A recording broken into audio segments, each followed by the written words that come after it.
পড়ার বিষয় পক্ষ থেকে বলছি, তোমরা যারা নেতাজি মুক্ত বিশ্ববিদ্যালয় ইউজি অর্থাৎ অনার্স গ্র্যাজুয়েশন নিয়ে পড়ছো, তাদের অনলাইন অ্যাসাইনমেন্ট জমা দেওয়া শুরু হয়ে গেছে। ইতিমধ্যে আমরা পড়ার বিষয় চ্যানেল থেকে 70টারও বেশি অ্যাসাইনমেন্টে যথাযথ উত্তর দিয়েছি। তোমাদের যদি দরকার হয় ডিসক্রিপশন বক্সে দেখে নিও। এখন আমরা যে নেতাজি সুভাষ মুক্ত বিশ্ববিদ্যালয় সেকেন্ড ইয়ার যারা হিস্ট্রি অনার্স, ফার্স্ট ইয়ার যারা হিস্ট্রি অনার্স পড়ছো, CCHI 4-এ যে 10টা অ্যাসাইনমেন্টের প্রশ্ন আছে তার সঠিক উত্তর নিয়ে এসেছি। তোমরা জানো অ্যাসাইনমেন্টে 20 নম্বর থাকবে, 10টা MCQ থাকবে, প্রত্যেকটিতে 2, কাজে একটা যদি ভুল হয় 2 নম্বর কিন্তু কম পাবে। কাজেই সাবমিট করার সময় যথেষ্ট সজাগ থাকবে। প্রত্যেকটা প্রশ্ন একটা খাতায় লিখে নেবে, খাতায় লিখে নিয়ে কয়েকবার পড়ে তারপর অ্যাসাইনমেন্টটা জমা দেবে। যদিও বা একটা সাবমিট করার সময় প্রতিটি কোশ্চেন সাবমিট করার সময় কিছুটা সময় পাবে, তবুও আগের থেকে এই কারণেই বলা যাতে ভুল করেও যাতে কোনো ভুল না হয়। তা যাই হোক, আমরা শুরু করছি CCHI 04।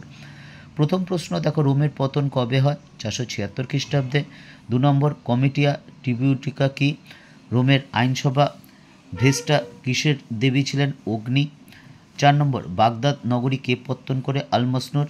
তোমরা বুঝতে পারছো যেহেতু আজকে 20 তারিখ হয়ে গেল, কালকেই 21 তারিখ জমা দেওয়ার শেষ তারিখ, আমরা একটু তাড়াহুড়ো করছি কাজেই, কারণ অনেক বেশ কিছু অ্যাসাইনমেন্ট বাকি আছে। আর আমরা পরের বিষয় পক্ষ থেকে শুধু এই অ্যাসাইনমেন্টের উত্তর না, ইতিমধ্যে বেশ কিছু সাজেশান নিয়ে এসেছি, বেশ কিছু নোটও দিয়েছি, সেই নোটটা বোঝানো আছে এবং পরীক্ষার 1-1.5 মাস আগে একটা ফাইনাল সাজেশান দেবো। তবে যদি তোমাদের মনে হয় তোমাদের উপকার হবে বা ভালো লাগছে বা কোনো সাহায্য হবে, তাহলে এই চ্যানেলটি সাবস্ক্রাইব করবে, না হলে কিন্তু করবে না। 6 নম্বরটা দেখো, মোহাম্মদ ও সালমান কার লেখা? হেনরি পিডেন। 7 নম্বর, রোমের প্রধান কৃষিজ পণ্য কী ছিল? আঙুর ও জলপাই। 8 নম্বর, প্রথম স্বীকৃত সুলতানি বংশের নাম কি? বুয়াইদ বংশ।